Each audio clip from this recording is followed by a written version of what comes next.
Isso, boa noite, pessoal. Nós estamos hoje aqui com o Luiz e ele vai falar para a gente sobre mudanças climáticas e agroecologia. E vamos lá, né, Luiz? Pode começar. Vamos lá. Então, pessoal, boa noite. Acho que todo mundo está escutando bem. Eu me chamo Luiz Almeida, moro recentemente em Juazeiro, recentemente há 10 anos, né? Mas eu sou nascido na cidade de Piritiba, Bahia, região de Chapada Diamantina. E aí vim para cá nessa intenção de estudar agronomia e aí por aqui fiquei nas caatingas de cada região de Juazeiro, Petrolina.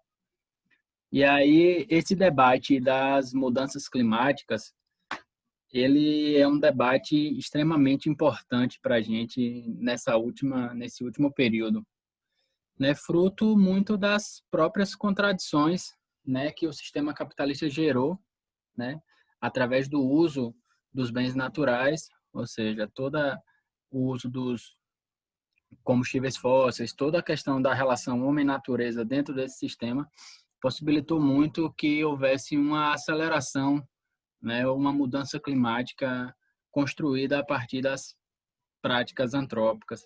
E aí esse é um debate extremamente sensível e importante, apesar de ser um pouco complexo.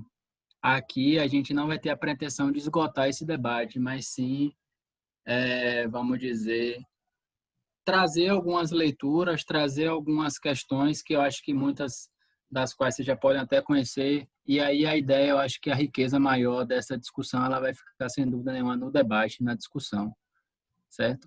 E aí como que essas mudanças climáticas elas são postas, quais as suas causas, quais os seus efeitos e como que a gente pode colocar diante desse cenário de crise, né? Uma crise que é ampla, econômica, social, política, mas antes de tudo ela é também ambiental. E aí como que a gente pode apontar uma saída, uma resposta a tudo isso, que a gente aposta que a agroecologia é essa bandeira, essa proposta política, esse novo paradigma, né, de construção. Mas aí vamos lá, vamos adiantar aqui que são 20 minutos para terminar. E aí, assim, a gente tem que ter a noção ou a compreensão, né, que os fatores climáticos que a gente vê hoje, muitas vezes a gente não vai conseguir entender observando ele a partir de um dado momento, né, porque diferente do que imaginamos ou do que é passado para nós, principalmente na nossa geração, né, eu digo nossa geração que nasceu na década de 90 para cá, a gente tem muito fruto das próprias contradições, né, do sistema capitalista, a questão de querer as coisas mais rápidas ou ter as respostas mais acessíveis. Então, muitas vezes a gente desconhece o todo, né? Isso também faz parte da questão da construção do conhecimento, né? E a gente sabe que a verdade é só o todo, ou seja, a gente precisa conhecer o todo para conhecer o que de fato acontece. E a gente precisa entender que o planeta Terra ele não é um planeta de 100, 200 anos atrás, né? Ou até mesmo de 500 anos atrás, como é a história do 520 anos atrás, como a história contada do Brasil pós-invasão, mas sim que a gente tem uma relação muito mais complexa e muito mais ampla, né, do ponto de vista da questão climática e todas as suas mudanças. E aí tem um segmento que parte só para estudar essa questão, que é a paleoclimatologia, que vai buscar estudar as mudanças, né, no planeta a partir da visão do clima, né? E aí eles conseguem ter algum consenso diante disso, né, que o clima ele sempre esteve mudando, ou seja, o clima muda, né, naturalmente a partir dos tempos. A gente já teve era glacial, a gente já teve animais muito grandes na Caatinga, por exemplo. A própria Caatinga, aqui, a nossa região, na região aqui de São Raimundo Nonato, no Piauí, já teve animais grandes, já foi uma floresta úmida. Ou seja, o próprio processo de mudança climática, ele é um processo natural, né? O processo que a gente discute hoje de mudança climática, ele não é um processo natural, ele é um processo, sim, acelerado, mas a gente vai ver um pouco mais à frente. Aí afirma, né, a paleoclimatologia, que a variabilidade climática ela afeta os seres vivos, né? Isso aí é claro, se altera o meio, vai alterar naturalmente as relações.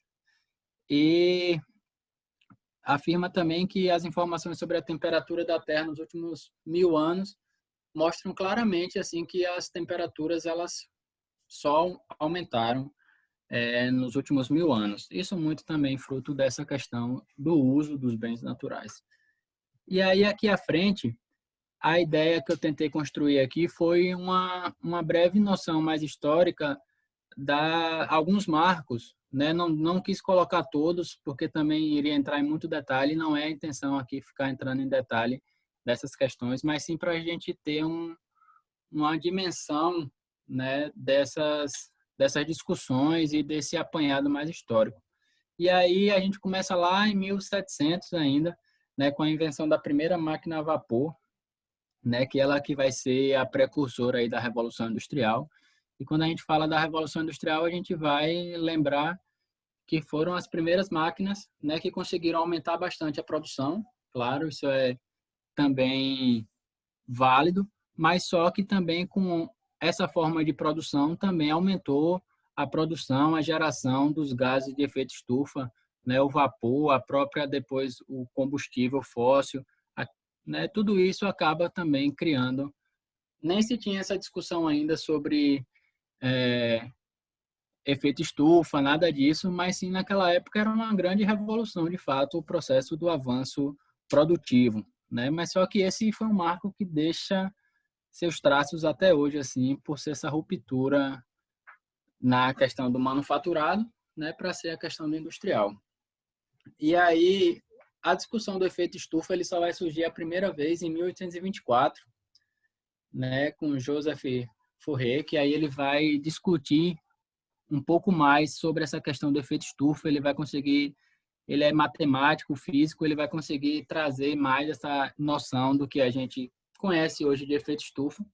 E aí depois dele vão vir outras pessoas, né, trazendo outros elementos, né, em 1861, em 1986, todas essas discussões com relação ao efeito estufa. E aí esse cara aqui lá da Inglaterra, esse John, tá até errado o nome dele aqui, tô vendo agora, é John Tyndall, ele traz a discussão de que a questão... Foi algo que eu me envolvi porque... Oi? Tem alguém com áudio ligado. Aí ele traz o quê? Que o efeito estufa ele é tão importante, né? Ele é mais importante para a vida vegetal, para a vida na Terra, do que a própria roupa para o ser humano, né? Ele trazendo assim essa analogia bem simples, mas para a época bastante revolucionária do ponto de vista da novidade de trazer isso, né? Isso ainda em 1800. E aí outras questões também, já em 1896, já começam as afirmativas de que o carvão, a queima do carvão industrial, ele pode aumentar assim, o efeito estufa, né? Aí depois só vão aumentando assim essas evidências, né? Aumentando os estudos com relação ao clima. E em 1927, né, a gente chega ao primeiro bilhão de tonelada de CO2 emitido para a natureza. Ou seja, desde a época da Revolução Industrial, os índices de emissão de carbono eles não eram tão altos, né? Existia emissão de carbono sim, porque é um ciclo natural, né? O carbono ele também volatiliza, ele também volta para a atmosfera, mas só que o processo de uso, o processo de queima, de desmatamento, ele vai gerando, né, a emissão maior, mais acelerada dos gases. Então, em 1927, né, quase 100 anos atrás, a gente já tinha 1 bilhão de toneladas sendo emitidas por ano. E aí também aumenta os estudos com relação a questões climáticas. E aí também esse caldo anterior ele vai ser base para as conferências, né, para as discussões na ONU, né, como exemplo de 72 foi a Conferência de Estocolmo, né? Todo esse histórico ele é importante também para a gente perceber os marcos das discussões climáticas. E aí, em 1975, 5 anos depois da Conferência de Estocolmo, vai surgir pela primeira vez o termo aquecimento global, né? Um americano ele vai trazer esse tema no seu estudo. E aí, só para a gente ver que já é um tema que ele é discutido, né? Só que ele já é um tema relativamente recente, né? 1975 não é tanto tempo. E ele também não consegue avançar por conta de outras perspectivas que eu acho que a gente vai avançar um pouco mais na frente nessa reflexão. E aí, 88 é um dado importante esse, que é a criação do painel intercontinental de mudanças climáticas, né? A sigla em inglês de IPCC. E aí o IPCC ele vai ser um órgão importante assim de fomento, de discussão, de formação sobre a importância do clima e esse cenário de mudanças climáticas. E aí, já em 90, ele lança o seu primeiro relatório, que aí ele diz que a temperatura da Terra aumentou de 0,3 a 0,6 graus Celsius no século passado, isso no século XIX, né? Todo fruto dessa questão que a gente já vem afirmando, que é do uso dos bens naturais. E aí, em 1995, ele vai afirmar pela primeira vez que essa questão que a gente já vem discutindo com relação ao aquecimento global desde 1975, ela é de causa não natural, como alguns cientistas, e aí se cria basicamente uma divisão no movimento ambientalista, que é o quê?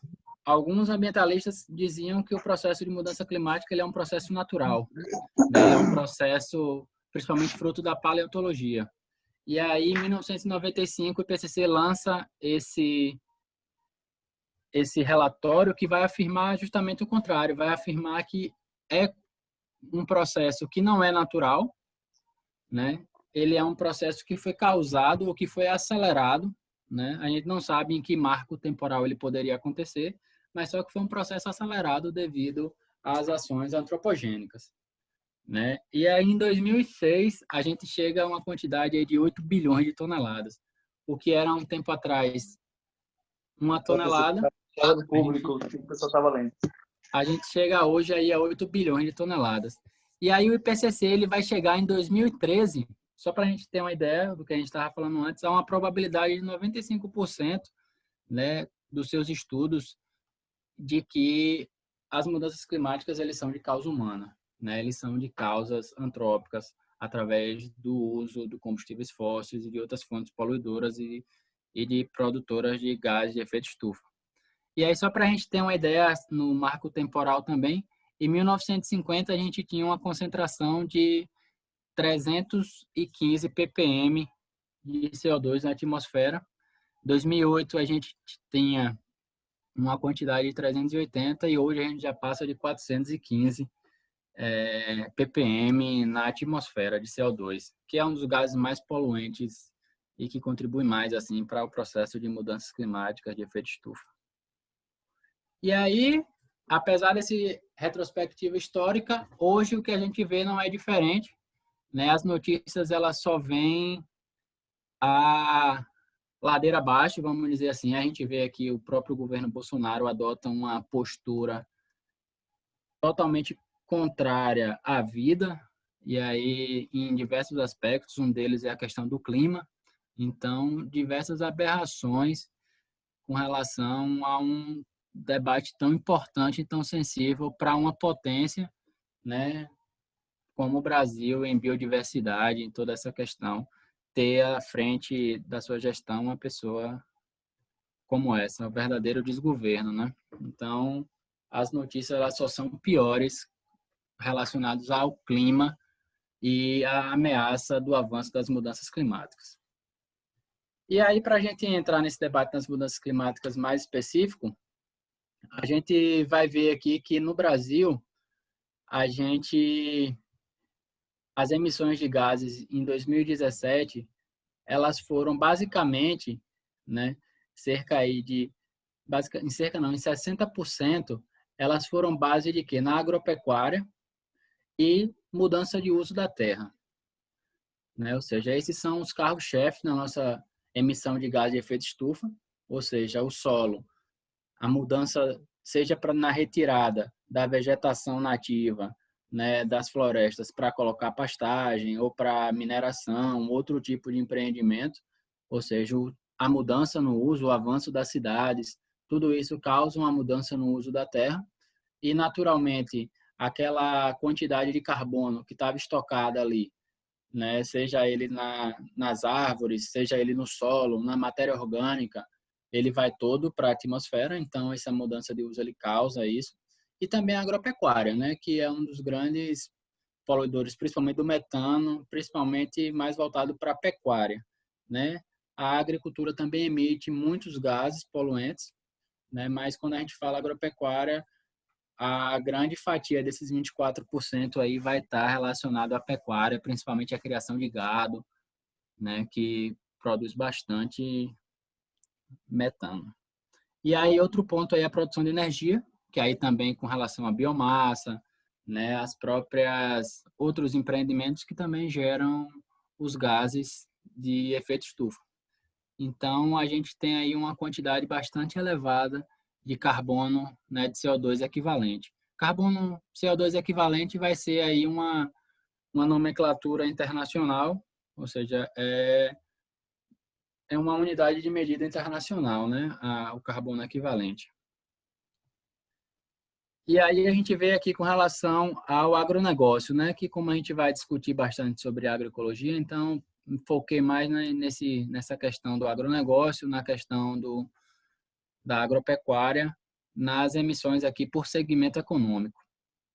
Então, a agropecuária ele vai ter aí grande parte da sua poluição, né? Da emissão dos gases por segmento econômico, ele é o que mais polui, né? Ou seja, nenhum outro segmento vai poluir mais, vai gerar mais gases de efeito estufa do que o agronegócio no Brasil. Ou seja, 71% do que a gente emite está na conta do agronegócio. Ou seja, se a gente é hoje o 7º país que mais emite gases poluentes, ou seja, 70% disso é culpa do agronegócio, que não só isso, mas diversos outros problemas também são gerados. E aí aqui, por exemplo, vai dizendo o que é que se tem de poluição nos outros segmentos, né? Em energia, processos industriais, em resíduos, mas a agropecuária, o agronegócio aí se destaca com 71%. E aí, assim, quando a gente vai falando de mudança climática, existe uma diversidade de cenários e uma diversidade de estudos. Esses estudos, eles são baseados em softwares, né? Eles não têm necessariamente uma precisão de 100%, ou seja, por isso que existem vários estudos diferentes, né, com relação às mudanças climáticas. E aí existem estudos, basicamente, que são estudos mais otimistas, ou seja, os estudos que vão garantir de que as mudanças climáticas elas são um processo natural, de que não vai haver alteração no clima, que vai continuar a mesma coisa ou que vai até melhorar. Muitos casos até tem essas avaliações de que pode melhorar a quantidade de chuva, melhorar a produtividade, enfim, tem vários tipos de análise, vários tipos de discussões. E também tem os mais pessimistas, eu diria que não mais pessimistas, mas assim, os mais preocupados ou os mais cautelosos, né, com a relação do clima. E aí só para a gente ver que eles podem variar aí de 0 grau, ou seja, que não vai ter alteração nenhuma, até mais de 4 graus até 2100. Ou seja, a gente não vai ter com precisão dizer assim, não, até 2100 vai variar X graus. Existe uma diversidade de parâmetros, existe uma diversidade de estudos que vão afirmar, então a gente fica nessa média. Entre 1 grau, né, de 0, 1 grau, até 3,7 graus no cenário mais pessimista. Muito da discussão com relação aos métodos, às metodologias acadêmicas no estudo. Aqui minha imagem não saiu, né? Mas aqui a ideia era para ter uma imagem de fundo aqui com relação ao aumento, né, do CO2 na atmosfera, né? Vale a pena a gente só observar para esse dado aqui, o que a gente viu que em 1950 era 315 ppm, a gente hoje já está passando mais de 415 ppm. Ou seja, em março de 2017 a gente tinha 407, março de 2018, a gente tinha 409 e agora a gente tem mais de 415. Ou seja, apesar das discussões sobre a mudança climática, sobre toda essa problemática, a gente está vendo que ano a ano, né, que ano após ano, as emissões de gás de efeito estufa, elas só aumentam, né? Elas têm aumentado nos últimos períodos. Agora, com a pandemia, né, do Covid-19, como teve uma recessão econômica, uma diminuição das atividades produtivas em alguns lugares, teve ou uma potencial redução, né, uma possível redução das emissões de gás de efeito estufa. A gente viu muito aí aquele gráfico da China, que melhorou bastante a qualidade do ar, tudo isso, né, porque teve uma diminuição produtiva. Mas, em contrapartida, em outros locais, como, por exemplo, a gente não é basicamente um país que emite mais gases a partir da produção eu digo a produção industrial, exemplo da China, a gente, por exemplo, aumentou a quantidade de emissão de gases no efeito estufa durante esse ano. Ou seja, mesmo com a pandemia não houve, né, uma redução. Por quê? Mais de 70% da nossa emissão eles vêm do agronegócio, vem desse setor econômico, e esse período também é justamente falando igual a fala de Eduardo Salles, foi o período deles tentarem passar a boiada e liberar a flexibilização ambiental. Então, a gente teve um aumento aí nas queimadas, teve um aumento de invasão de terra por grileiros para criação de gado, toda essa questão que a gente conhece bem aí, que a gente vê muito nos noticiários. Eu não sei por que minhas imagens não estão aparecendo. Agora eu fiquei preocupado. Aldete, fiquei preocupado agora. Então, é na sua apresentação, tá vendo? É. Deu alguma incompatibilidade aí na sua apresentação. E o pior é que são imagens que estão no meu computador, não são imagens.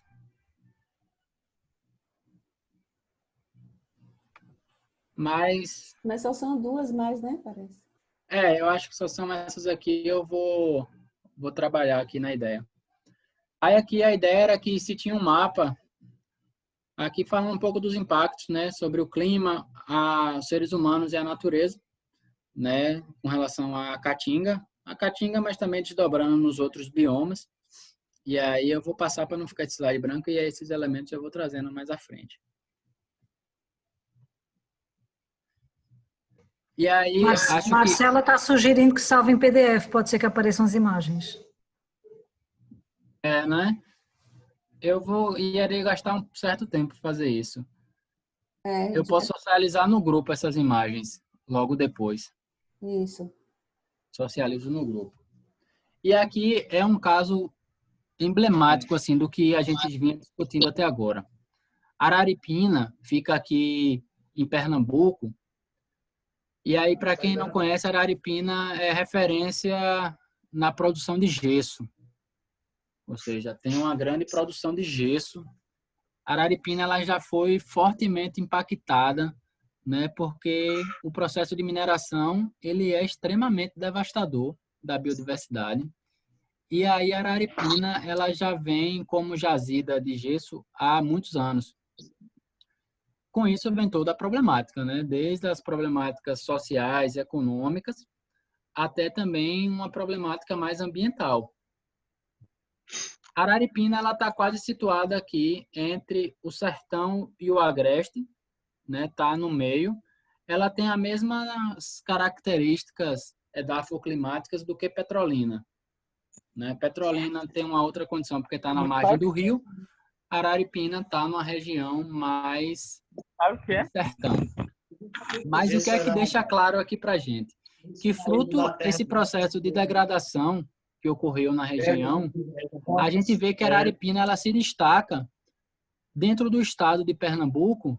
Aí a gente observa aqui desde Fernando de Noronha, que é uma ilha no litoral, até Recife, Caruaru, região metropolitana, e Agreste, Petrolina e Araripina, a gente vê que a curva de mudança climática, ou seja, de 1960 até 2000, a curva de mudança climática em Araripina ela foi muito mais acelerada do que nos outros locais. E aí a gente começa a perguntar o porquê dessas coisas e o porquê que isso tem acontecido nos últimos anos. E aí a gente vai ver, vai buscar como é que cada região dessa se comporta do ponto de vista da biodiversidade, e a gente vai ver que Araripina, por ser esse segmento, por ter esse segmento econômico que é da mineração, teve um aumento muito grande da variação climática. E isso é extremamente preocupante e coloca para a gente o que tinha no slide anterior, que são os impactos com relação ao meio ambiente. Ou seja, que sem a vegetação nativa, que passou por um processo de muito tempo de adaptação, ou seja, que consegue conviver harmonicamente com aquelas barreiras ecológicas ali, ou seja, tem um modo de vida já adaptado. Se a gente tem essa vegetação, a gente com certeza vai ter uma resiliência muito maior a esse processo que é global, que é das mudanças climáticas. Mas, em contrapartida, se a gente não tem, a gente vai ter um cenário possível como esse de Araripina. Ou seja, sem a vegetação, naturalmente também irá aumentar a temperatura, irá diminuir o potencial produtivo, todas as questões relacionadas ao clima. E aí, com isso, também gera o quê? Empobrecimento, todas essas questões mais sociais e econômicas também relacionadas à mudança climática, né? E aí esse caso é bastante emblemático só para a gente poder observar como que essa questão do uso da terra, ela impacta muito a questão das mudanças climáticas no pensar local e agir global. E aí aqui fica uma reflexão para a gente, né? Se a gente está vendo que esse modelo de desenvolvimento capitalista que se pauta basicamente no uso máximo, extremo dos bens naturais, desenvolver, né? Porque qual é a ideia do desenvolvimento? Quando a gente falava de desenvolvimento, sempre tinha ali uma chaminé, uma fumaça. Essa é a noção de desenvolvimento. Depois foi se trabalhando desenvolvimento, vários tipos, humano, social, desenvolvimento sustentável, vários tipos de desenvolvimento. E aí a gente fica a reflexão, até que ponto a gente vai precisar desenvolver? Né? Até quando? O que é desenvolvimento? Será que a gente precisa desenvolver mais? Né? Qual o caminho a seguir? Ou seja, são reflexões importantes para a gente depois bater papo no outro período. Olha que pena. Que triste. Aí aqui tinha um dado sobre o desmatamento, não sei por que está acontecendo isso, eu devia ter salvo em PDF, mas não sei o que é que está havendo. São dados do desmatamento aqui da Amazônia e do Brasil, mas não dá para ver, infelizmente. Aí outros dados aqui com relação ao desenvolvimento, né? O Lago de Sobradinho aqui a gente conhece, né? Já foi um dos maiores lagos da América Latina, lago artificial. Foi fruto aí da ditadura militar, no chamado Milagre Econômico, década de 70. E aí veio muito para satisfazer o perímetro irrigado, né? Em contrapartida, gerou bastante exclusão, bastante contradições do ponto de vista do acesso à água e acesso à energia também, já que é uma hidroelétrica, né? E aí foi feita uma análise em 2013 e aí observando a qualidade dessa água do Lago de Sobradinho e mais de 98% das amostras, 90% das amostras, elas detectaram presença de materiais pesados, de minerais pesados, ou seja, ferro, cádmio, níquel, cromo, todos eles estavam acima do permitido. Evidenciando o quê? Que o próprio sistema que gera o processo de emissão de gases de efeito estufa, que contribui para o processo de mudanças climáticas, também polui a água, polui o solo, polui todo o ambiente, ou seja, é um sistema não apropriado para existir em nenhum lugar do mundo a produção do agronegócio. E aí outros dados que assustam bastante, né, no Apodi, né, na Chapada do Apodi, no Ceará. Mais de 12% de tipos de agrotóxicos em águas que são consumidas. Aquífero Jandaíra, mais agrotóxico, né? E isso a 100 metros de profundidade. Imagine o nível de poluição, né? Rio Grande do Norte é forte produtor de melão, ou seja, de melão convencional, muito veneno, então muita poluição. Questão do Rio Pardo, né? E o Aquífero Guarani em São Paulo, muito conhecido por relação à cana-de-açúcar, uma diversidade de venenos.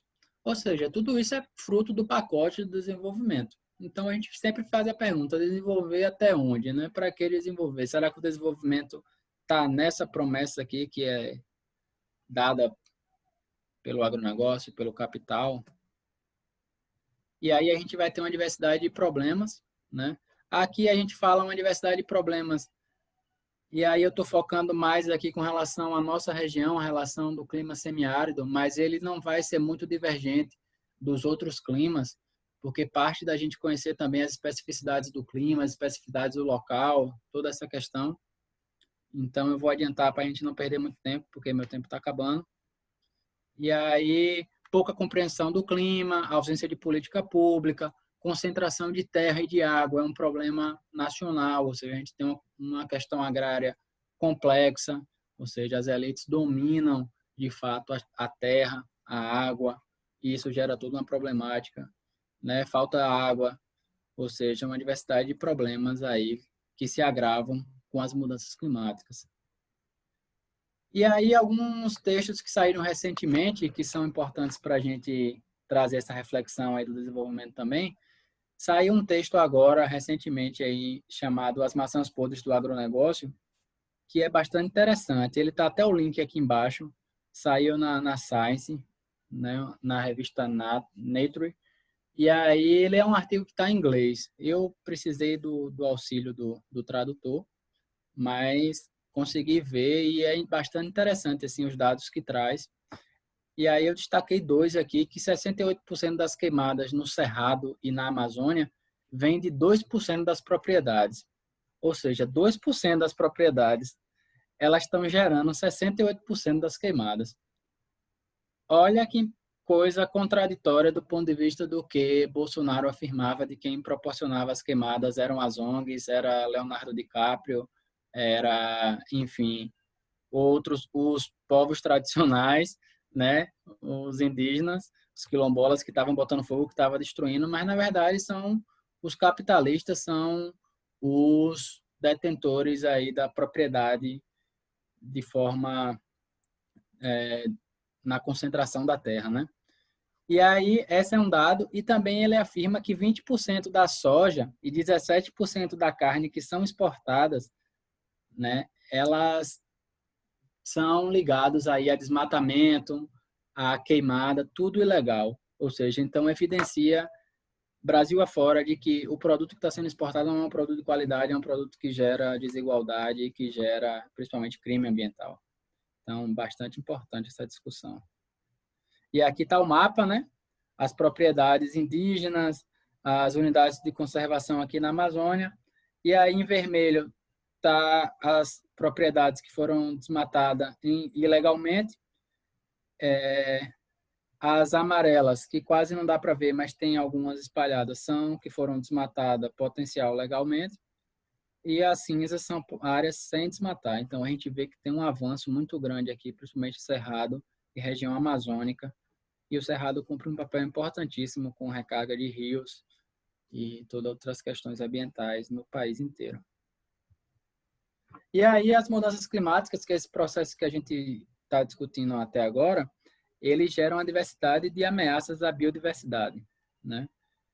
E aí a primeira, sem dúvida, importante são as alterações, os impactos no ciclo biogeoquímico, né? Quando a gente fala ciclo biogeoquímico, as mudanças climáticas, ao ciclo biogeoquímico, quase sempre vem o ciclo do carbono, que é esse aqui da esquerda em cima, mas só que ele vai impactar diretamente em outros ciclos que são muito importantes. Aqui eu destaquei 3, né? Carbono, água, nitrogênio, mais do enxofre, todos os ciclos, porque geram uma outra condição, né? mas sem dúvida nenhuma um dos mais impactados, o que é impactado diretamente, né, com maior força, são esses três, assim, né, muito o carbono quase sempre ligado, porque é um gás que produz bastante e maior impacto os gases de efeito estufa, mas também o vapor d'água, também o nitrogênio também podem causar os gases de efeito estufa, né, principalmente E aí, aqui tem um estudo que foi feito, um debate que eu achei bastante interessante, mas bastante contraditório do ponto de vista dessa discussão das mudanças climáticas, que foi uma tese de doutorado na qual a pesquisadora ela discutia sobre o termo da fertilização por carbono. E aí a gente pegou uma discussão há pouco tempo atrás, visualizando que, primeiro, fertilização é uma coisa que soa positivo. E aí é mais uma tentativa, né, do capital de se moldar, né, de ter uma nova roupagem para apontar não os seus limites, né, para não apontar que esse problema é um problema dessa condição produtiva, né? Então prefere o quê? Mudar ou adaptar, mentir, inventar outras histórias com o nome de tecnologia entre 1 milhão de aspas para enganar de fato a população. E aí um desses estudos foi essa questão aí da fertilização por carbono, que aí em suma eles disseram que como vai aumentar o número de carbono, as plantas vão ter um aumento na taxa fotossintética e aí com isso vai aumentar a produtividade. E aí fizeram diversos estudos em laboratório, né, em ambiente controlado, e aí lançaram algumas informações sobre algumas plantas. A maioria das plantas, né, elas tiveram melhoria. Aqui, por exemplo, feijão carioca melhorou a eficiência do uso da água, porque teve uma maior taxa fotossintética, conseguiu controlar melhor a atividade estomacal e aí conseguiu ter também uma redução na perda de água. Margarida, que é uma planta nativa, teve crescimento vegetativo maior.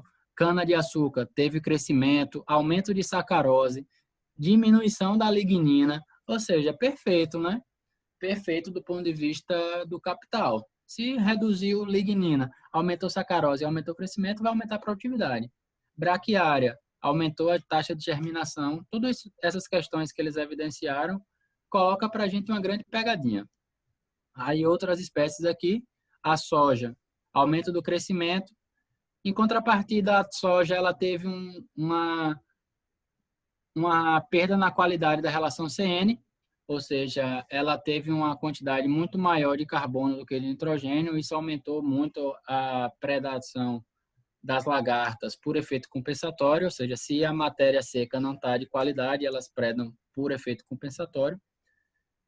Então, houve essa problemática. E o milho e o milheto, né, tiveram também melhoras. E aí a gente começa a perguntar, mas espera aí, foi uma atividade feita em ambiente controlado, né, com todas as condições ali usando determinados parâmetros dos softwares, né, que dão as condições climáticas futuras, as previsões, mas qual a interação disso com o meio, né? Será que a compreensão do solo vivo, da relação entre planta, solo, micro-organismo, né? A própria agrobiodiversidade, ela pode ser reduzida a um vaso com uma estufa, uma planta ali dentro e dizer que aquilo ali é a resposta para todo um problema. Mas isso, na verdade, a meu ver, ele vem para esconder todo esse processo contraditório, todo esse processo negativo que é o modo de uso da biodiversidade no qual o capitalismo coloca para a gente como o modo normal, o modo que sempre foi. Mas, na verdade, não. Nem sempre foi assim. A gente já teve um outro modo de vida e a gente está, sem dúvida nenhuma, recuperando esse outro modo de vida. E aí, também outros dados aqui que vão contra isso. Né? Dizem outras pesquisas, está aqui embaixo, outras pesquisas da ONU, né? Outros dados aqui que a gente estava fazendo discussões sobre isso, E aí diz justamente o contrário, que o aumento de dióxido de carbono, ele pode aumentar essas questões, mas também ele vai diminuir a absorção de outros nutrientes, né? Em algumas, como trigo, cevada, batata e arroz, mas também em outras espécies, a depender das condições e das concentrações de CO2. Ou seja, então é um estudo que ele é inconclusivo, mas ele é cheio de pegadinha, né? Ele é cheio de melindre, assim, né? E aí, essa questão também, ela vem muito fortalecida na discussão de que é preciso aumentar a produção para combater a fome. Mas só que desde o processo da Revolução Verde até cá, que teve essa discussão da redução de fome, a fome de lá para cá ela só aumentou. Para a gente ter ideia, em 2017 foram mais de 821 milhões de pessoas que estão desnutridas no mundo. Em contrapartida, o número de obesidade ele vai aumentando, porque as dietas também elas seguem um padrão agroalimentar extremamente precário, ou seja, porque ele também molda, a partir do seu modo produtivo, ele molda também os consumos. E aí, um exemplo disso é que se a gente for se hospedar em um restaurante, em um hotel, aqui em Petrolina, em Salvador, em Belo Horizonte, em Minas Gerais, a gente vai ver um padrão pouco variável. Vai ter uma fruta, um mamão, um melão, uma coisinha, um ovo mexido, um pedaço de bolo, ou seja, um padrão agroalimentar que muitas vezes não é o que a gente construiu ao longo desse tempo, né? Então, é uma dupla questão, tanto a questão da desnutrição quanto a questão da não segurança alimentar e não também a soberania alimentar das populações. E aí aqui tinha um dado que eu estou revoltado porque não está aparecendo, mas era com relação aos bancos de semente no solo. Ou seja, como que o processo de mudanças climáticas, eles também vão interferir no processo de germinação dos solos, dos bancos de semente dos solos. Por quê? As sementes, os bancos de sementes, eles constituem como um ponto importante da manutenção da vida. E aí, determinada temperatura aumentada, diminuição do índice de chuva também vai diminuir a questão da germinação dessas sementes. E aqui tinha um gráfico mostrando que o cenário de mudanças climáticas, ele afeta boa parte das germinações das culturas nos cenários mais pessimistas e até no mais positivo ele vai alterar também os bancos de semente do solo. Aqui também tinha, mas aqui está até aparecendo. É porque está...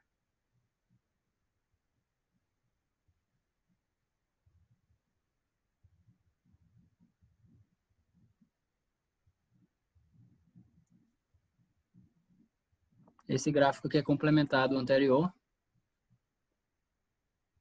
né? Mas ele mostra que a temperatura do ar, né, para germinação das sementes, né? Ou seja, a gente precisa de um intervalo térmico para a germinação das sementes e as temperaturas previstas para 2100, elas são prejudiciais à germinação, né? Ou seja, elas vão até 47 graus e a gente precisa desse limite de intervalo. Então, pela temperatura do solo, não vai interferir tanto com relação à questão da quantidade de água, que era o gráfico anterior.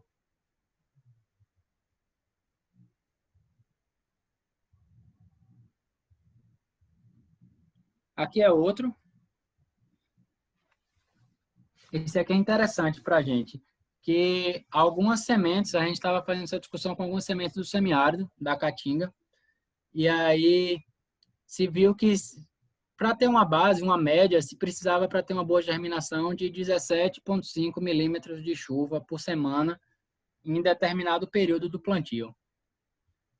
E aí a precipitação futura, né, em boa parte do ano, se a gente observar aqui pelas semanas do ano, em boa parte do ano ela vai ficar abaixo dessa precipitação. O que é que isso está dizendo para a gente? Que o processo de mudanças climáticas, como está se prevendo, ele vai diminuir a janela produtiva, principalmente nossa aqui, que depende da agricultura de sequeiro, que depende de outros fatores, né? Para quem está no segmento irrigado, né? Para quem está em outros segmentos, quase não se dá muita atenção a isso, não se dá muita importância, mas para nós é fundamental essa discussão, porque também vai se fechar um pouco da janela produtiva, né? E aí uma outra realidade é possível e ela já está sendo construída, e a gente pode apontar que ela é a agroecologia, ela é a agricultura familiar, é a convivência com o semiárido, é diversos nomes que possam se dar, mas ela é um princípio, né? E ela é, antes de tudo, uma tecnologia que é capaz de confrontar o agronegócio em qualquer escala. A gente não pode ficar nessa panaceia de dizer que a agroecologia é pequeno, que a agroecologia, por mais boa vontade que se tenha, como o Pinheiro, está aqui embaixo, essa frase é dele, eu gosto muito desse livro, A Dialética da Agroecologia. Ele fala que muitas vezes se tem boa vontade em algumas construções, mas se reduz o potencial revolucionário da agroecologia. A agroecologia ela tem base, ela é uma base científica para responder a todos os problemas em escala global, né? Não só em escala local, como, por exemplo, em pequenas ações, mas sim em grandes ações. E muitas vezes alguns pensadores, alguns debatedores reduzem a agroecologia a pequenas coisas.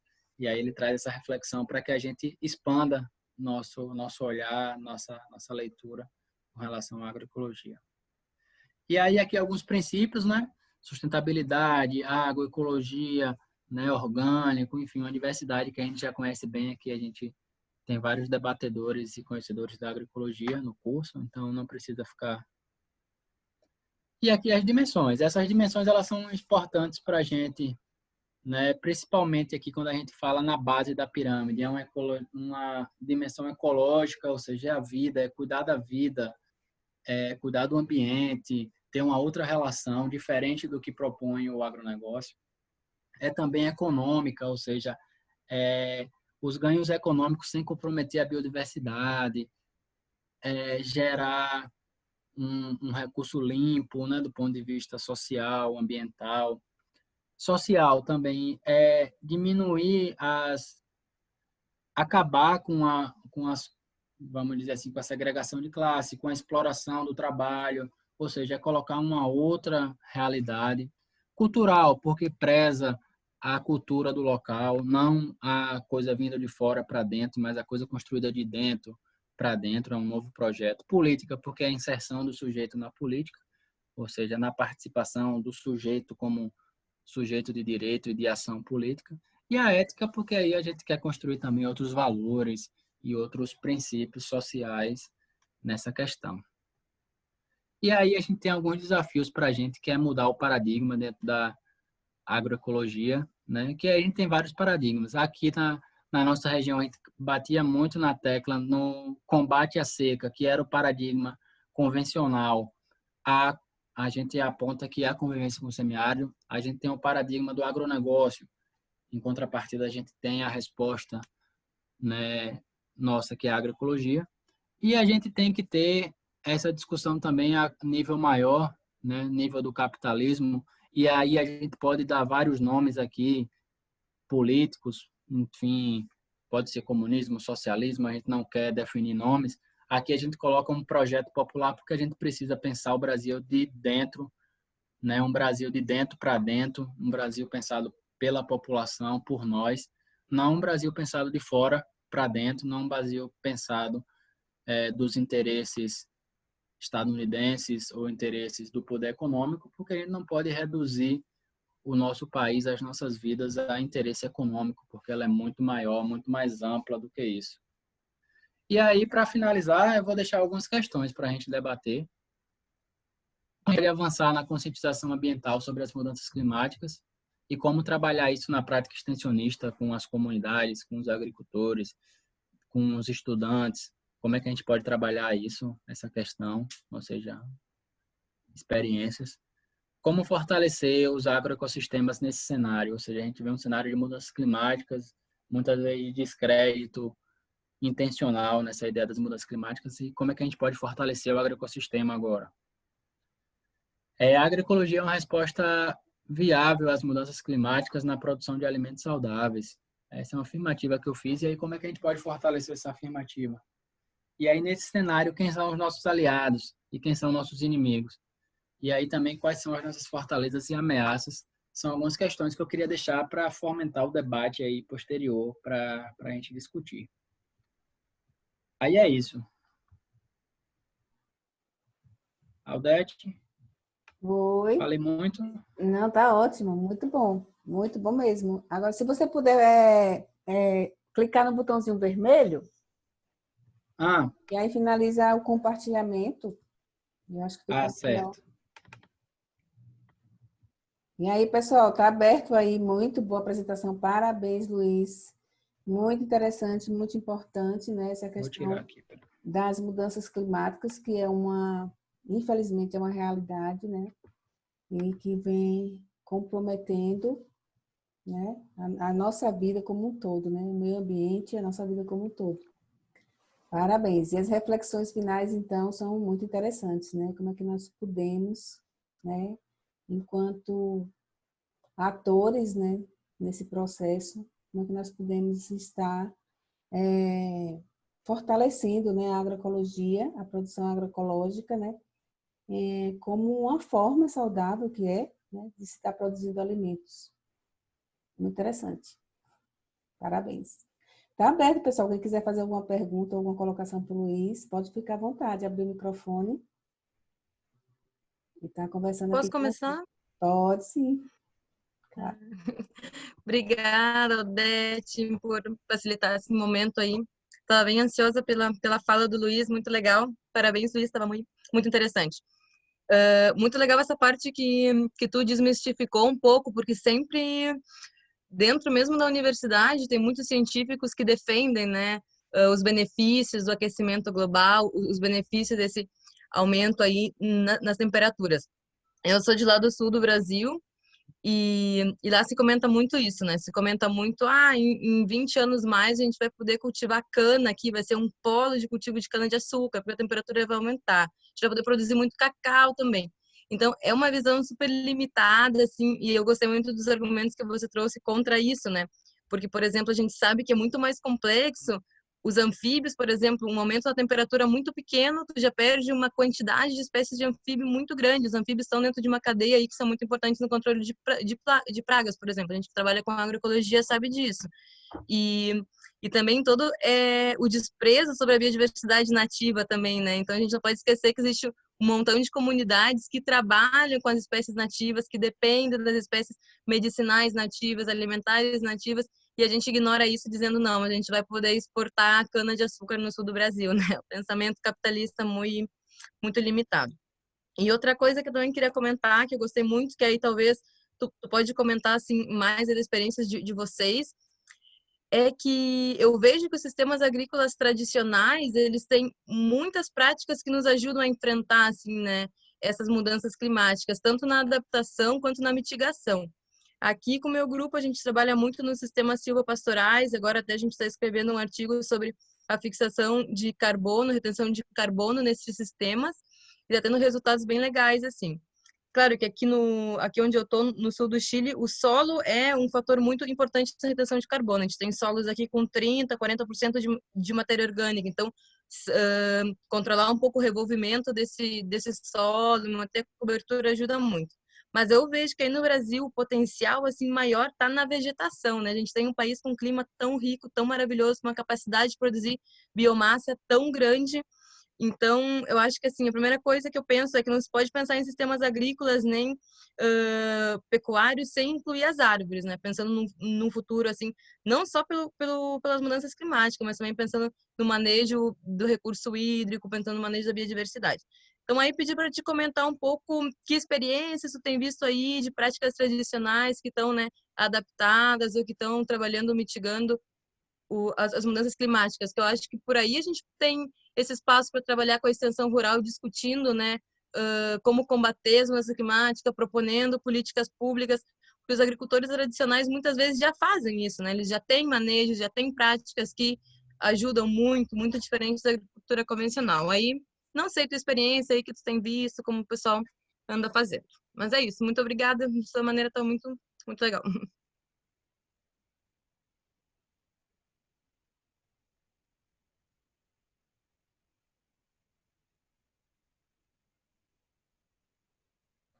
Oi, Luiz? Respondo agora. Achei que ia ter outras pessoas para falar, mas a gente tem trabalhado, Patrícia, agora aqui com... Agora não, já há um bom tempo, e basicamente numa perspectiva freiriana, né?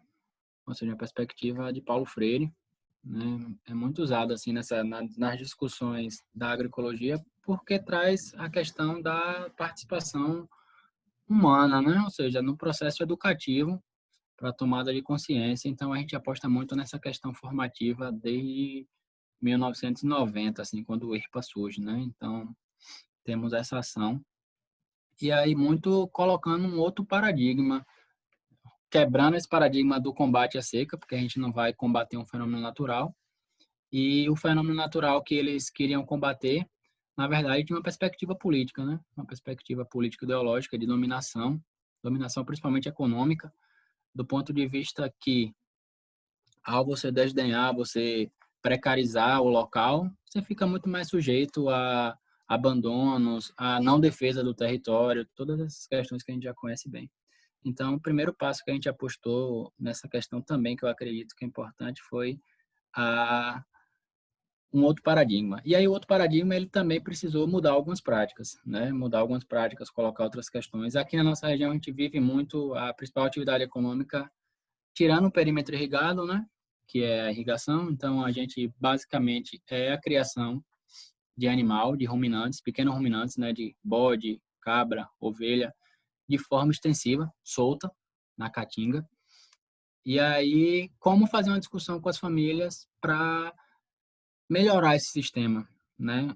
Declividade, né? Declínio da biodiversidade, em contrapartida, um animal extremamente adaptado, mas como é que a gente pode discutir com as famílias a melhoria dos sistemas? E aí a gente foi buscar fazer plano de manejo, fazer discussões, formações, isso no ponto de vista do animal. E aí depois a gente foi apostando também no ponto de vista dos SAFs, né, dos sistemas agroflorestais, né, do manejo do plantio dentro da caatinga, não precisamos devastar a caatinga. E aí, como aqui a gente tem altas temperaturas, ou seja, a matéria orgânica ela degrada muito rápido, então a gente fazer a limpeza, né, desmatar tudo. Lógico, na região tropical como toda, e aqui, que é muito mais quente do que a região sul, por exemplo, é um prejuízo muito grande. E aí, uma outra experiência que eu acho que é bastante interessante para a gente, que tem sido interessante agora nesse processo das discussões das mudanças climáticas, é o reuso de águas. A gente tem trabalhado com o reuso de água cinza e reuso de águas totais, né, que é o reuso de água que usa sobra do banho, lavagem de prato, lavagem de roupa, ou seja, água que tem sabão, água cinza, e a água que vem do vaso, né, da descarga, águas a gente chama águas totais, né? Convencionalmente chama água negra, mas a gente prefere chamar de águas totais porque dá uma conotação, assim, um nome mais fácil de se entender. E aí, a gente vem discutindo muito e as famílias, por incrível que pareça, vêm se apropriando muito dessa discussão com relação à preservação ambiental, né? A discussão de não poluir os riachos, de preservar e de ter principalmente uma fonte de água ali complementar para o cultivo, ou seja, o cultivo de frutífera, o cultivo de forragem para os animais, ou seja, então a gente vem potencializando bastante assim essa discussão das mudanças climáticas dentro da convivência com o semiárido e agora com o reuso de águas, a gente tem ganhado assim um, um espaço bastante legal com as comunidades e eu acho que tem sido interessante assim a construção do conhecimento com reuso de águas. É um debate bem interessante. A gente já vai aqui para mais de 20 comunidades atendidas com reuso de água, seja bioágua, seja reator WASB. E aí isso tudo vai aumentando também o potencial produtivo das comunidades, a compreensão do clima, a compreensão da adoção de outras práticas, e isso tudo vai ajudando assim a gente compreender o processo de mudanças climáticas e como a gente vai ter ações para mitigar, combater esse processo. Não sei se te respondi, mas... Muito bom. Eu acho que ela caiu. Ela não está aqui, mas eu acho que a internet dela deu alguma falha e ela acabou caindo, a Patrícia. Mas ela está voltando. Patrícia, voltou? Voltei, tive uma queda de luz. Não, mas eu escutei, assim, eu escutei quase toda a resposta do Luiz. E, claro, o tema das raças aí de vocês me chama bastante atenção também, né? Existe todo um conhecimento sobre as raças mais adaptadas à seca, que tem uma demanda muito menor que as raças, né, do subtrópico. Então, é muito interessante recolectar todas essas informações. E o tema do reuso de águas também, eu acho que pensando no futuro, assim, a gente não pode mais, né, estar usando a água como sem nenhum critério, sem pensar que essa água vai ser usada 1 minuto e depois vai ser perdida e todo o gasto que vai ter para tratar essa água. Então, são coisas fundamentais que ainda estão bem difíceis, assim, porque o conhecimento que existe em torno disso é bem pequeno, né? Considerando que, não sei, na cidade que eu venho do sul do Brasil, somente 2% da água que a gente usa na casa é tratada pelo município, então não tem um tratamento mínimo da água. Muito legal que vocês estão puxando isso, sendo uma vanguarda, assim, mais do que o próprio estado, né? Mas legal, parabéns. Mais alguém, gente, quer fazer algum comentário? Tem um recateamento também, né, Luiz, que é um projeto, um programa do IRPA, né, que também tem muitos resultados importantes, né, para a região, né? Se você quiser falar um pouco. É isso. Aí só uma outra questão, porque, por exemplo, esse debate do saneamento, ele é interessante porque é um serviço que é garantido por Constituição, né? Ele é um direito, saneamento básico.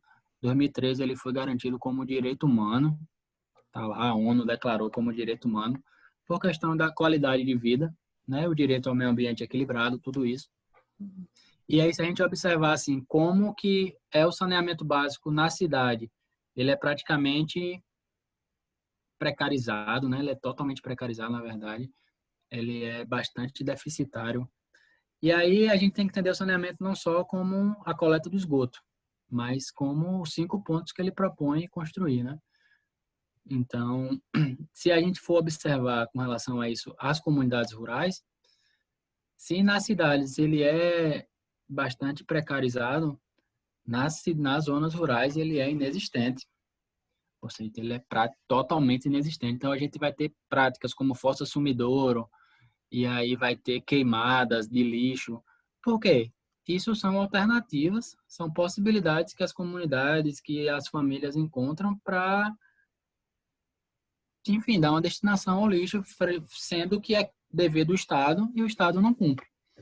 E aí, muito dessa discussão que a gente começou a fazer também, essas construções aí. E aí, agora a gente tem avançado bastante com o governo do Estado da Bahia, agora também a discussão com cooperação internacional, então, para construir essas tecnologias aqui no semiárido pela sua importância.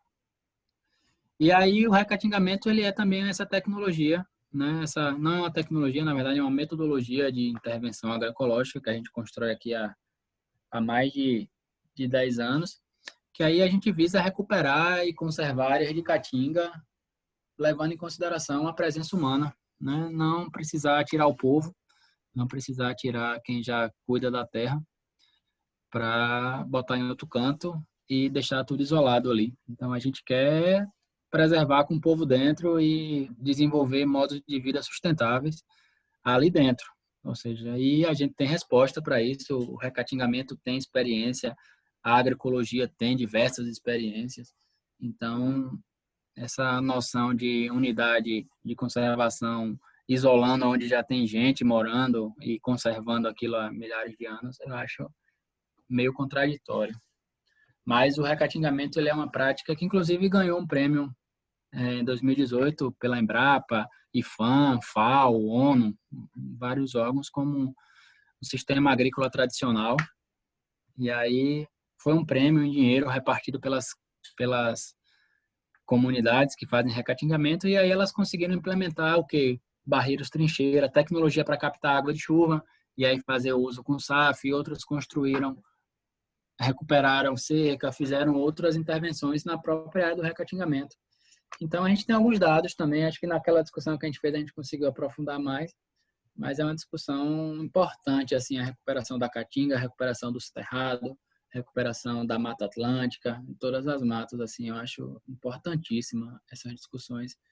E todos os biomas eu acho que devem fazer nas suas vegetações nativas. Isso. Muito bom. E aí, gente, mais alguma questão, alguma observação, alguma complementação aí para a nossa conversa? Então, silêncio. Vou só acrescentar o que o Luiz já falou, né, essa questão do reuso de água. E eu acho que ela tem que ser feita não apenas pensando no semiárido, eu acho que ela tem que ser uma realidade agora em todas as localidades, né? Porque é realmente um desperdício, não só pelo desperdício de água, mas por quando essa água chega nos rios, ela chega detonando, né? Porque vai cheio de nutrientes, cheio de sabão, cheio de fósforo. Isso provoca a eutrofização e a gente acaba degradando os ambientes aquáticos. Então, esse reuso de água ela é extremamente importante em todos os níveis. A gente também está com pesquisas nesse sentido, de reaproveitamento de águas, inclusive de estações de tratamento de esgoto, para ver se essas águas que se dizem tratadas, né, na estação de tratamento não chegam no rio. E realmente o tratamento é muito precário, né, é muito incompleto. Mas, enfim, então temos que realmente pensar nisso em outro nível, não apenas no caso de emergência como no semiárido, né, como a gente está iniciando, mas colocar isso realmente em questão de uma necessidade em qualquer canto. É uma política, deveria ser uma política pública, né? A nível nacional mesmo. Porque tanto a questão da captação de água também, né? Das chuvas, que assim, nossa, tem regiões que chove muito, né? E que não tem essa captação de água e que, por vezes, já passou por necessidade de água, né? Como São Paulo, por exemplo, né? Teve toda aquela crise em São Paulo por conta da falta de água, né? Em muitas regiões acontece isso, né? Tem os períodos secos que poderia estar sendo captada essa água da época das chuvas e que não é, né? Aqui no Centro-Oeste também tem muito disso. Não, muita chuva, tem uma época de muita chuva que a água é simplesmente perdida, né? Então, deveria ser realmente políticas públicas a nível nacional, né? Tanto a questão da captação quanto do reuso da água, né? É o que mostra algumas pesquisas, que a água vai ser o recurso, né, mais escasso e mais caro, né, daqui a alguns poucos anos, não vai demorar muito. Então. E as mudanças climáticas vai acelerar, né, e causar mais impacto nisso aí. Né? E aí, Então, pessoal, você falou uma coisa importante, a questão da água ser um recurso escasso e vai ficar mais caro. Né? E com a privatização, né, como estão propondo fazer dos sistemas de saneamento, é complicado. A gente sabe que as empresas querem lucro e que a água é um recurso vital, né, que todo mundo tem direito à água, e aí entra nessas questões. Eu assisti aquele documentário, né, a Guerra da Água na Bolívia, e realmente é incrível, assim. Eles começaram da mesma maneira, modificando a lei. Né? A partir da lei começou a privatização, a partir da privatização começou o aumento na água. Enfim, são coisas que começam muito sutil, que vão entrando facilmente e que a gente depois, quando se vê, está num boi de fogo e não consegue sair. Então, eu acho que isso é preciso a gente estar muito alerta, até porque outros países já passaram por isso. Mas, por outro lado, a gente também vê que não há preocupação dos órgãos públicos em fazer o saneamento como deve ser. A questão de esgotamento, o tratamento desse esgoto, não há um compromisso. Então, é um pouco complexo essa questão dessa legislação. é impressionante. Verdade.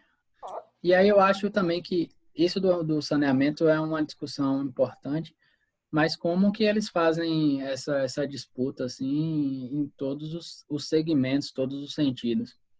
Exemplo agora mesmo é essa questão dos gafanhotos mesmo, né? Ali no sul. Eu acho que ela é bastante emblemática assim para a gente discutir os limites, né, ambientais que estão dados, porque isso sempre existiu em determinados momentos, né? Ou sempre já houve outras nuvens de gafanhoto em outros lugares e tal. Porque aquela história da paleontoclima, do estudo do clima ao longo do tempo, também explica que o Brasil, o planeta, ele não é 50, 100 anos atrás. Ele é um planeta em constante mudança há muito tempo. E aí, a resposta que o pessoal, né, que os capitalistas querem dar é o que não, vamos destinar aqui 600 mil reais, né, deixar pronto aqui, né, o Ministério da Agricultura para aplicação de veneno para matar com os 400 aviões, né, disponíveis para matar os gafanhotos e fazer todo um processo. Mas aí, qual o impacto que está por trás disso, né? Por que esses gafanhotos conseguiram se estabilizar e crescer tanto, né? Porque qual a justificativa? Será que foi redução de animais que predavam esses gafanhotos, diminuição de pássaros, outros animais, sapos, anfíbios, enfim, outros animais que predavam, então causava isso. E o principal, que eu acho que é o mais contraditório, será que as respostas desse problema causado pelo desenvolvimento, pelo capitalismo, ele vai estar dentro do capitalismo? Né? Será que o capital ele vai responder às respostas que ele mesmo gera, as problemáticas que ele mesmo gera? Que aí ele sempre vai pelaquela resposta. É nutrição, vamos produzir uma nova tecnologia e colocar mais adubo. É praga, vamos produzir um novo veneno e botar mais veneno. Sempre é mais, é mais, é mais, é mais. Nunca é um ciclo vicioso, fechado, ou seja, não permite outra abertura assim de discussão. Eu acho que é nessa que a gente precisa entrar assim e dizer que esses limites, essas contradições e ficar justamente ligado nisso que Cristina fala assim, que vão colocando coisas sutis e de repente a gente está de verdade no boi de fogo e para sair dá trabalho. E isso em diversos aspectos, assim, com relação à produção, a questões econômicas, todas essas questões complexas, assim, né, que a gente precisa estar atento para combater de pronto, assim, né? Quer dizer, cada vez mais desequilíbrio ambiental, né, e por isso essas catástrofes, né, essas ocorrências aí, gafanhotos, enfim, né, doenças que aparecem, que eles não conseguem contra um químico para controlar, né, como teve vários casos, vassoura da bruxa, traça do tomateiro e muitos outros, né, que devastou aí a traça do tomateiro no Vale do São Francisco, né, aí no Vale do São Francisco, Juazeiro Petrolina, realmente acabou com a produção de tomate, acabou com a Sica, tinha uma indústria Sica em Juazeiro, né, mas nem com essas ocorrências, com esses alertas, né, o capitalismo selvagem muda. É impressionante, né? A questão é só ganhar mais dinheiro, independente das consequências, né? E claro que vai ter um limite, né? Tem um limite. Eu acho que esse limite tá chegando, já chegou em alguns casos e muito preocupante, né? Muito preocupante, porque realmente o grande agronegócio, né, visa exportação, alimentar outros países, né? A nossa alimentação mesmo vem da agricultura aí, né? Agricultura familiar, os pequenos agricultores, da agricultura local, né? Mas assim, às vezes eu acho que é falta de informação, mas não é só isso, não. É mais do que isso, né? Não é falta de informação, é realmente a obsessão por ganhar cada vez mais, né? É a ganância. É a ganância, infelizmente, né? Infelizmente. Mas muito bom mesmo essa nossa conversa aqui. Alguém quer mais complementar alguma coisa? A gente está com 16 pessoas aqui, está todo mundo caladinho. Só a Cristina, eu e Luiz. E aí, pessoal, alguém quer falar mais alguma coisa? Oi, Odete. Oi, Carmen. Tudo bem? Tudo Cristina, jóia? todo. Boa noite. Boa noite. Então, Luiz, parabéns pela tua palestra, hein? Adorei, gostei bastante. E é um tema que a gente cada vez mais se coloca como predominante, né? Luiz, eu queria te perguntar a respeito, a gente fala muito dessa questão das mudanças climáticas, o impacto na vegetação. Aqui no sul, por exemplo, a gente está tendo já uma mudança bem significativa no zoneamento para algumas culturas que seriam típicas de inverno, que precisam, por exemplo, de 300, 500 horas de frio contínuo para conseguir florescer e produzir, como maçã, ameixa, pera, enfim, né? De que forma tu vê que a agroecologia assim, pode responder com um plano B, com uma alternativa, porque eu acho que vai ser cada vez mais rápido, né? A gente tem uma determinada cultura que produz uma determinada região e ela vai ter que, aqui, por exemplo, a maçã está subindo a serra, né? O pêssego aqui em Porto Alegre, que é uma região, é uma cidade muito produtora de pêssego, a gente tem festa do pêssego, aqui, por exemplo, da Ameixa, e está ficando cada vez mais difícil, né? O nosso inverno está ficando cada vez mais quente e descontínuo, completamente descontínuo. Por exemplo, hoje a gente está com 27 graus. Aí daqui um pouco vai entrar a frente fria amanhã da Argentina, já vai cair para 6. E as mudanças aqui são muito bruscas, elas são assim, cai e sobe muito rápido e muito bruscamente a temperatura, e as plantas ficam completamente desorientadas, né, no seu metabolismo, na sua fisiologia, né?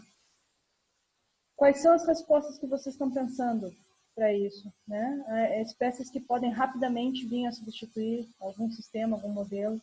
Vocês têm discutido isso? Na verdade, a gente discute muito que a gente precisa observar os padrões alimentares e os padrões de produção, né? Por exemplo, o que antigamente a gente entendia aqui na nossa região aqui, a gente comia manga, geralmente de outubro, novembro até fevereiro. Ou seja, era a época que a gente tinha manga espada, que a gente, quando era criança, chupava, ficava cheio de fiapo no dente, dava um trabalho para tirar. Ou seja, era uma coisa ali cultural da época. Hoje a gente pode comer manga o ano inteiro, em diversos locais do mundo, a manga de Petrolina. Petrolina Juazeiro, a gente pode comer manga o ano inteiro. Isso naturalmente vai gerar um sério impacto do ponto de vista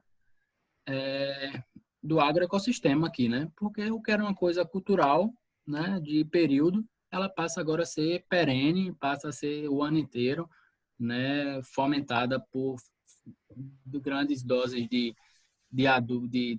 hormônios para produzir flor e brotar e dar fruto em épocas que não naturalmente. E isso é só um exemplo para exemplificar assim, as alterações que a gente veio fazendo ao longo do tempo e que isso vão gerando marcas profundas, né, ao longo do tempo. Então, assim, na agroecologia a gente vem discutindo muito o processo que é de transição agroecológica. A gente entende que nenhum processo, nenhum agroecossistema, ele vai conseguir romper a lógica da noite para o dia. Ou seja, ele não vai conseguir, agora eu vou sair aqui dessa lógica capitalista de produção, ou seja, com o uso do pacote tecnológico, e vou implementar um uso da agricultura, da agroecologia, né? Porque vai envolver todo um processo de, primeiro, conscientização, né? De mudança de hábito, de ética, toda aquela construção daquelas dimensões ali a gente tem que levar em consideração. E aí é importante dizer assim, que a gente precisa repensar um pouco antes, né, para não querer dar uma resposta de pronto e às vezes dizer assim, não, a solução aqui é fazer isso ou aquilo meramente no sistema produtivo. Mas quando que, na verdade, a gente precisa observar de forma global, holística, né, o todo, perceber como essas pequenas alterações elas foram causando impactos e como esses modos agroalimentares, né, propostos pelo capital, ele prejudica bastante essa biodiversidade. E aí, junto com isso, a própria questão das mudanças climáticas agrava ainda mais. Para você ter exemplo, tem empresas aqui em Petrolina que agora estão produzindo pera e uva. E pera, uva já é tradicional, pera e maçã. Ou seja, a concepção nossa era de que maçã é nessa condição em que você me fala, precisa de tantas horas de frio, né? Certas culturas precisam dessa condição climática para produzir. E simplesmente agora está se produzindo essas culturas aqui. Aí, ou seja, imagine toda a interferência que isso vai causar do ponto de vista ambiental, econômico, social, né, no sistema produtivo. Ou seja, para satisfazer puramente uma vontade econômica. Então, eu não posso dizer, a ideia aqui não é só tirar a pera e tirar a uva daqui e plantar um buzeiro, por exemplo. Não é essa resposta tão simples, mas sim refletir sobre o modelo. Por que está fazendo isso aqui? Por que está plantando isso aqui? Será que é viável? Será que é da nossa região? Precisa plantar isso aqui? É para quê? Então, essas questões eu acho que tem que vir antes, tem que vir primeiro do que a gente dar uma resposta assim, puramente de mudar plantas, enfim. Acho que é muito mais complexo e tem muitas outras relações. Aí eu acho que a mesma coisa aí no sul. Eu acho que é uma condição climática que é global, Mas aí a gente precisa ter dois tipos de ação. Uma primeira ação que é o agir local, ou seja, a gente precisa ter as nossas ações no local, na nossa propriedade, na nossa região, nossa cidade, nosso estado. E aí pensar isso tudo junto e também agir global, porque não adianta nada uma comunidade só fazer, uma família fazer e o restante não fazer nada. Ou seja, a gente precisa entender que esse é um problema de todo mundo e problema de todo mundo só resolve todo mundo. Um só não vai resolver não, porque problema coletivo, a saída, a solução é coletiva também. Se fosse um problema individual, a gente já tinha resolvido aqui nessa conversa, né? Mas, infelizmente, não dá, tem que ser um negócio mais profundo. Isso Não sei se mesmo. respondi, se deixei mais dúvida do que... Obrigada. É. Não, ele tocou no ponto aí da maçã e da pera. Qual o custo disso, né? Quais os químicos, né, que estão por detrás disso, né? Quais serão os custos ambientais, não só econômicos, né? Tudo isso aí tem que ser muito bem analisado. Porque, para quê? Por que levar, né?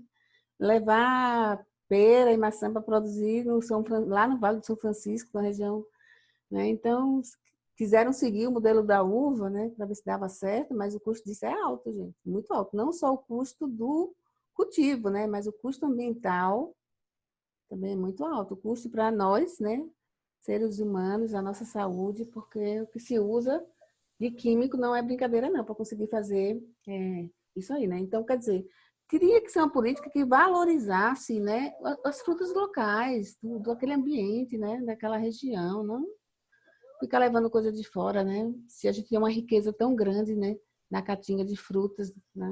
Então, nativas e domesticadas, enfim.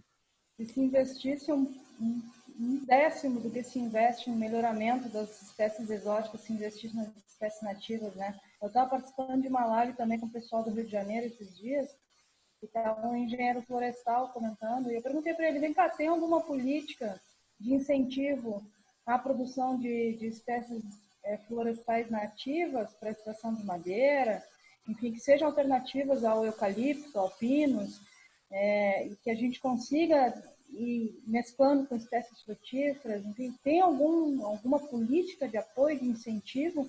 Como é que a gente faz? Porque sempre se tem que recorrer ao eucalipto, ao pinus, né, essas espécies exóticas. E ele disse, não, olha, realmente não tem. Eu não sei te responder isso. Não tem, a gente não tem fomento, não tem linha de fomento financeiro, a gente não tem linhas de pesquisa, a gente não tem políticas públicas, a gente não tem projetos de recuperação que visem inserir, por exemplo, grandes lotes de madeira nativa para florestamento, ao invés do pinus e eucalipto.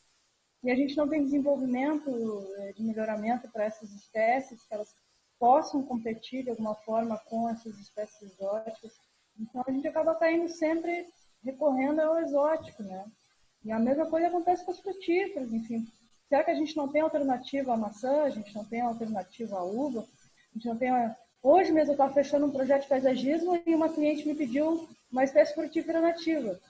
Aí eu liguei aqui para o fornecedor, uma floricultura aqui perto, e pedi para ela, tu tem uma espécie frutífera aí no pote X e tal, nativa? E ela começou, nativa, a gente tem laranja, a gente tem bergamota, a gente tem laranja, a gente tem limão, a gente tem... Eu disse, olha, nenhuma dessas é nativa, eu queria uma nativa da Mata Atlântica, do Rio Grande do Sul, né? E aí, para tu ver como as pessoas não conseguem nem distinguir o que é nativo e o que é exótico, né? E aí fica difícil a gente mudar esse paradigma. Botaram butiá, né? Não, e isso a mesma coisa são as forrageiras, né? O semiárido, o que tem de leguminosas com potencial forrageiro é impressionante. E a gente não tem apoio para pesquisar. A gente não tem apoio nem a nível institucional, nem governamental, nem nada. Então é a mentalidade, né?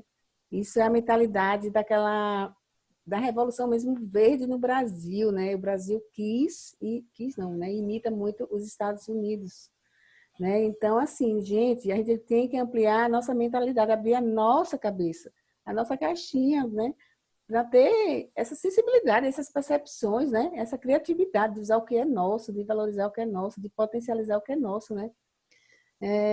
Mas não é fácil, não, porque Parece que nós passamos por uma escravidão também mental, né?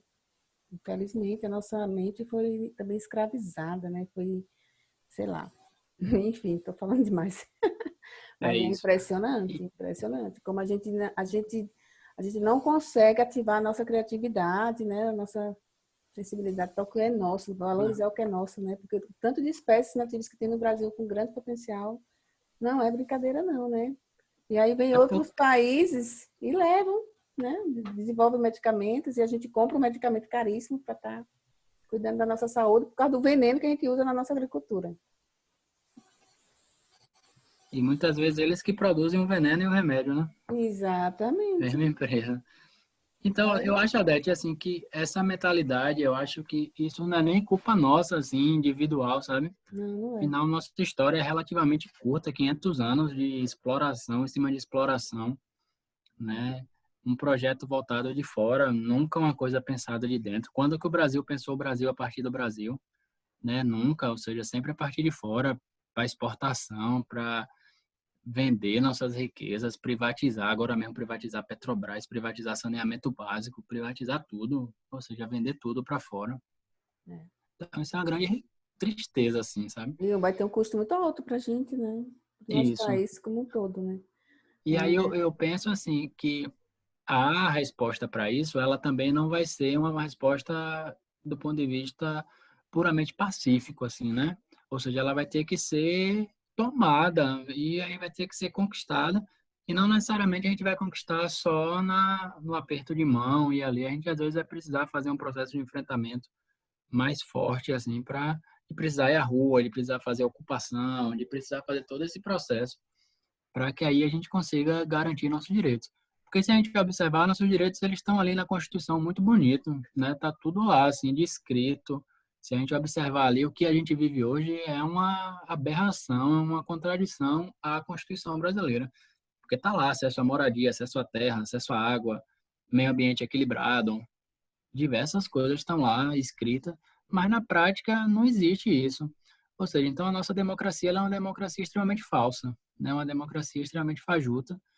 Basta ver quem tem acesso ao quê. A pandemia agora escancarou isso, né? Quem é que está morrendo, quem é que está se prejudicando com isso, né? Então tem uma questão de classe, uma questão do racismo que ainda é estrutural para a gente compreender o Brasil. A gente precisa entender o Brasil como um país racista e apontar isso e como que isso está ligado à terra, né? Então não tem como eu discutir E a questão agrária, não educação, discutir né? racismo. Educação, a gente tem Se a fala, né? universidade há quanto tempo? Ou seja, então a gente é um país jovem, uma sociedade jovem que precisa amadurecer e que às vezes a nossa mentalidade não está pronta para o tanto de contradição que a gente tem. Mas eu acho que a agroecologia ela vem aí como essa bandeira firme de luta, assim, que eu acho que a gente tem que pegar ela e colocar na frente assim do nosso projeto político e dizer assim, não, meu projeto político é a agroecologia, a gente precisa fazer uma transformação para isso, mesmo dentro dessas contradições todas que a gente vê, mas a mudança dessa sociedade ela vai vir através de um processo violento, eu vou dizer violento não no ponto de vista violento de agressão, mas violento do ponto de vista das mudanças, da ruptura, né? Porque é uma coisa que vai, né, destrinchar, acabar com o capitalismo para a gente colocar a agroecologia dentro e avançar, né, num meio ambiente equilibrado, uma outra relação. Aí sim a gente vai poder dialogar sobre isso. Mas é um desafio gigantesco e que a gente precisa de muita gente. Gente que está na academia, gente que está enfrentando desafio para pesquisa sem incentivo, gente que está na extensão sem muita Na, ed- segurança, na sem educação autonomia, na educação. Gente que está é a desempregado, base. a gente precisa de todo mundo para a A produção de alimentos. educação é a base, né? Ensino é a base, é onde a gente aprende tudo, né? Se a gente aprende errado, a gente passa o resto da vida fazendo errado, ou pensando errado, criando errado, projetando errado, né? Então, a mudança aí, né, no ensino deveria ser uma coisa realmente o primeiro passo, né? Isso nos diferentes níveis, né? As escolas hoje preparam o aluno, ensinam o aluno para passar no Enem. É um absurdo. Não ensina o aluno a pensar, a raciocinar, a estimular a criatividade, né? Enfim, é triste. Eu acompanho meu filho na escola e E dá uma tristeza, porque a gente se sente até impotente. Como é que eu vou mudar? Todo mundo tem que ir para a escola, tem que estudar, tem que se submeter a esse sistema aí, né? As escolas que só querem preparar para o Enem, né? Então, mas nós temos que ver outra questão. Será que... Por que é que nunca foi política do governo a educação no Brasil? Tem um motivo por trás de tudo isso. Claro. O povo não sabe votar até hoje, né? Uma população educada, ela é exigente, ela sabe os seus direitos e isso não interessa a ninguém. É muito mais fácil manobrar e o resultado a gente está vendo aí atualmente. Olha quantas pessoas são manobradas, né? E custa ver isso. Mas é muito mais fácil enganar pessoas, né? Como eles mesmos dizem, as boiadas, deixa as boiadas eles passarem, porque o que eles querem é que as pessoas sejam cegas, que não vejam as coisas. Uma população educada não deixaria isso acontecer. Aliás, nem deixaria isso ter chegado onde chegou. Exatamente, exatamente. Tem todos os interesses, né, por trás de tudo isso, infelizmente. Então tá, pessoal, são 8h40. Aqui no meu são 8h39. Muito boa essa conversa, boa demais. Eu agradeço muito aí o Luiz por ter trazido essa conversa, essa roda de conversa aqui pra gente, né? E vocês que estão aqui todos presentes. Não sei se mais alguém quer falar, tá todo mundo tão caladinho aí, né? Mas se alguém quiser ainda falar alguma coisa, quem não falou ainda. Se não, vamos abrir essas câmeras aí pra gente tirar uma foto, né? Botar lá no grupo. Eu acho que o povo tá meio dizendo, até para abrir a foto, tão de pijama já? Ai, ai. Às vezes estão já de pijama, né? Olha o Erasto aí. É. A Mariana deu risada. Parabéns, Luiz, pela excelente abordagem com que tratou aí. Precisamos estreitar as discussões aí aqui nessa caatinga braba. É. Vamos tirar a foto, então? Eu acho que o restante do pessoal está meio inibido assim para abrir a câmera. A Luana abriu. Vou tirar a foto e botar lá no grupo, tá? Vamos lá, já botei algumas. Ih, eu acabei fechando o grupo. É isso, gente.